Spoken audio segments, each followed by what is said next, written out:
चला आज बघणार आहोत थंडा थंडा ज्यूस झाडांसाठी करूया। हे आहे कडुलिंबाचे पानं, ते मिक्सरमधून फिरून घेतले आणि बघा किती हिरवा कंच रंग आला ना। हा ज्यूस आता आपण गाळून घेऊया।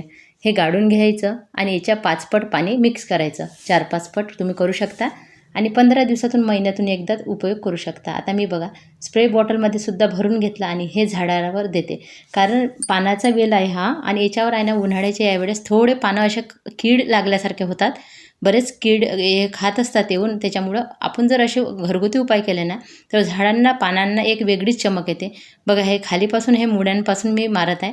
हे बघा हे पूर्ण असं मी आंब्याच्या झाडावर चढवला हा वेल, त्याच्यामुळं बघा याला टवटवीतपणा वेगळाच आला। पहिल्या दिवशी उपयोग केल्यानंतरच दुसऱ्या दिवशी मला याचा फायदा जाणून आला। आणि तुम्ही मातीत टाकाल ना तर मातीची कीडसुद्धा दूर होईल आणि हा ज्यूस थंडासुद्धा असते।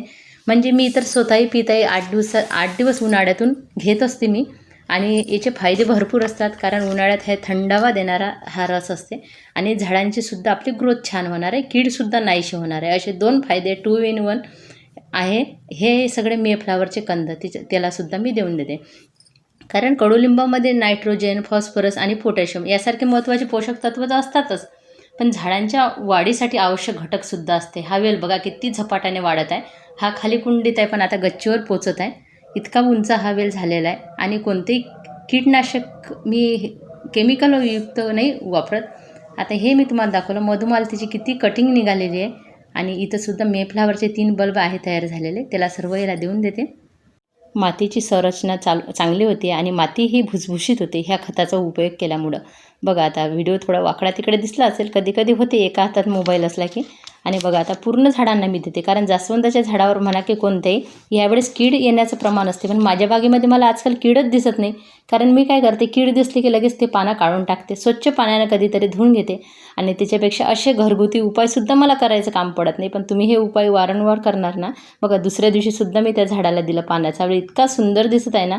हा जास्वंद बघा इतक्या कळ्या फुलांनी भरलेला आहे, दररोज याला फुलं येतातच येतात आणि कारण कळ्या भरपूर आलेल्या आहे, पण कीड मात्र अजून दिसत नाही आहे। कारण लक्ष जर असलं ना तर कीड जास्त लागत नाही आणि लागली तर तुम्ही असे उपाय करू शकता। बघा किती छान हा थंडागार ज्यूस आपल्या झाडांना पाजूया आज, त्यांना याने छान असं वर पण टाकते आणि झाडांच्या मुळांना सुद्धा देते। अशा पद्धतीने तुम्ही जर घरगुती वस्तूंचा उपयोग करून बाग निरोगी ठेवायची असेल तर सर्वात चांगला उपाय म्हणजे कडुलिंब। आणि हा कारण ही झाडं बघा उन्हाळ्यातच इतकी हिरवीगार दिसतात ना, इतकी कडक ऊन आणि त्याच्यामध्ये हिरवगार झाड, त्याच्याकडे बघून खूप छान वाटते। आणि हे थंड असल्यामुळे आपल्या झाडांनाही थोडा थंडावा मिळेल, कारण ऊन इतकी उष्णता इतकी वाढलेली आहे की 40-45पर्यंत आपलं तापमान जात आहे, तरी पण आपले झाडं हिरवेगार दिसतात। कारण घरगुती बरेच खतं मी यावर्षी वापरलेले आहे आणि दरवर्षीच्या तुलनेत मला आहे ना यावर्षी खरंच माझ्या बागेमध्ये छान असा रिझल्ट दिसते आहे, जे मी खतं वापरते। कारण कोणतेही केमिकल वापरत नाही, ऑर्गॅनिक वापरते। बघा आता इथे मी बघत होती, इथे कीड वगैरे आहे का, पण काहीच नाही। झाडं बघा किती स्वच्छ आहेत आणि एखाद्या झाडाला दिसलं ना तर लक्ष नसलं तर लगेच ते काढून घ्यायचं। त्याच्यामुळे झाडं उन्हामुळे बघा गुलाबाचे पानं थोडे सुकल्यावानी झाले, कारण काही काही झाडं असे राहतात, नाजूक राहतात आणि त्याला जास्त उन्हाची तीव्रता सहन होत नाही। पेरूच्या झाडाला मारून घेतलं, असा उपाय मी एका दिवशी नाही केलेला आहे, कारण बाग एवढी मोठी आहे, एवढं करायला भरपूर वेळ जाते। हा बघा मी आणलेला हा प्लांट किती छान मस्त ग्रोथ घेतलेली आहे। हे आहे मलबेरी, हे वेगळ्या प्रकारचे लॉंग म्हणतो आपण ती। आणि इथे बघा इथे एक कढीला मला दिसली होती कीड, ते लगेच काढून फेकली मी। तसं केल्यामुळे आपलं इतर झाडांना कीड लागणार नाही आणि छोट्या छोट्या झाडांवर भरपूर फुलं येतात आणि हे फुलं तोडून वाया न जाऊ देता उपयोग केला पाहिजे आपण, आपल्या आरोग्यासाठी खूप चांगले असतात। आणि मी तुम्हाला ह्या दाखवण्याचा प्रयत्न करते कमी खर्चामध्ये बागकाम कसं करायचं आणि घरच्या घरी गोष्टींचा उपयोग कसा करायचा, आणि मी सुद्धा करत असते।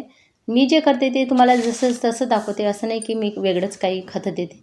आणि बघा यावर्षी कलांचीला उन्हाळ्यातसुद्धा थोडे थोडे फुलं येणं मात्र चालूच आहे, कारण याचे आहे ना सुकलेले फुलं मी तोडत राहते ना, त्याच्यामुळं फुलं येतातच येतात। अशा पद्धतीने तुम्ही ऑर्गॅनिक गोष्टीचा बागेमध्ये नक्की उपयोग करा। हे कडुलिंब खूप गुणकारी आहे आणि हे ताजं असल्यामुळे आपण काय केलं, मिक्सरमध्ये फिरून घेतले पानं, त्याच्यात पाणी मिक्स केलं आणि आपल्या झाडांना दिलं। याचा कडवटपणा इतका जास्त आहे ना, सकाळीसुद्धा पिल्या जात नाही, पण मी यावर्षी ठरवलं 8 दिवस प्यायचंच आहे आणि मी घेत आहे, सर्वांना देते।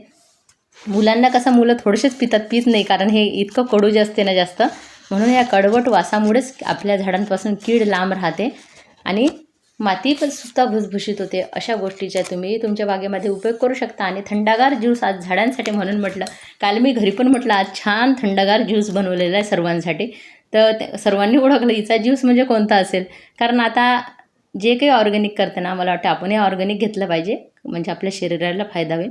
इथे बघा, इथे या झाडाला सुरुवातीला लागले होते मिलीबग्स. मी लगेच ते झाडं तोडून टाकले, म्हणजे ते फांद्या. आणि आता बघा निरोगी आपलं प्लांट आहे. आता कडुलिंबाचं हे सुद्धा टाकलं, म्हणजे अजूनच कीड लांब राहणार आपल्या झाडापासून.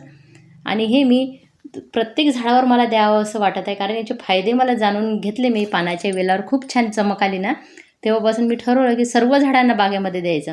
पण एका दिवशी होत नाही. मी जेव्हा ज्यूस करते ना, मी पण पिते आणि ते उरलेला ज्यूस राहते त्याच्यामध्ये मिक्स करून हे असं झाडांना देत असते. आणि आता अजून बरेच झाडांना द्यायचं आहे, कारण वॉटर लिली कमळाला सुद्धा मला पूर्ण झाडांना द्यायचं आहे. पण बघा आता थोडंच टाकणार आहे सध्या. आणि अशा ऑर्गॅनिक खतांचा उपयोग करून मी माझ्या बागेमध्ये छान असे फुलं फुलत असतात. आणि झाडं हेल्दी आणि हिरवेगार पानं, चमकदार पानं ह्या कडुलिंबामुळे दिसतात. कारण ज्याच्यावर प्रयोग केला ना त्याच्यावर एकदम फायदा. तुम्ही सुद्धा पानाचा वेल असेल ना, हा उपयोग नक्की करून बघा. खूप छान फायदा जाणवेल. फक्त उपयोग एक वेळा न करता 2-3 दिवसातून, आठवड्यातून एकदा जर केला ना, तर झाडं आपलं छान हिरवेगार राहणार, पानं लसलसीत होणार. तुम्हाला कशी वाटली आजची माहिती नक्की सांगा. हिरवेगार पानं बागेमध्ये दिसले ना, तर आपलं मन अगदी खुश होऊन जाते. कारण निसर्गातलं असं हिरव्यागार पानाकडे बघून खूपच छान वाटत असते. आणि या वेलावर तुम्हाला छान असा फायदा दिसून आला. कसा वाटला व्हिडिओ नक्की सांगा. लाईक, सबस्क्राईब, कमेंट करायला विसरू नका. धन्यवाद.